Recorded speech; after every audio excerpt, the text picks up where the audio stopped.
What's number 3? Math. But you can interchange math and reading. Steve Demme would interchange math and reading, but I put reading first because that's my love. And Right. I don't want to tell you what math to do. There are wonderful math programs out there. My word of advice is pick a math that fits your child's individual needs. Math should be child specific, especially children that are special learners. You pick a math that's going to we fit used a different them. one for each child. So And then right. math and regulated play go hand in hand. It begins with counting, with numbers, you're singing, you got those nursery rhymes, the reading books, you're counting by ones, you're counting by twos, by fives, by tens, by 25s. Don't forget the 25s. My children learned all those through songs. Math includes clocks. Our littles need to learn to read both digital and analog clocks. Right. Teach them the analog clock, get them a watch with the old-fashioned clock face on it. But take your time, because clocks are super, super complicated. They really are complicated. And it takes a child a long time to understand how to read them. It's not a one-time process. It takes several years for a lot of kids to grasp all the concepts of that thing that goes around and the other thing that goes around, all these little 5s, 10s, and 15s and all of that on that clock. So you want to start slow and simple, and you repeat.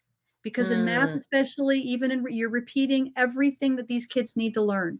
Math includes calendar time, graphing the weather. Don't forget to learn the days of the week and the months of the year. And back to singing we go, because that's how they learn a lot of that information. Right. And so, like teaching that calendar and weather, I think that was always a struggle for me. When do I start that? You can start it in preschool, but don't assume that if you've done it in preschool that they've got it. You need to do it in preschool, in kindergarten, in first and second grade. You're going to find the calendar, the weather, the clocks, all of that on every wall of every kindergarten through second grade classroom. And that you just repeat it over and over every again. Every math fact has to be taught over and over again. Math includes shapes and sizes. You can put that on the same wall. All that can be learned during playtime. Math is in cooking. Math is in Legos. Math is in board games. Math is everywhere you look.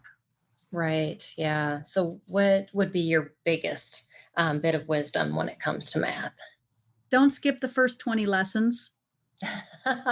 That's important. Yes. No, so many parents think that, oh, my child already knows this. Rip, throw it out. Yes. Especially when your child is in first and second grade, we think that they're too easy. My kid doesn't need this.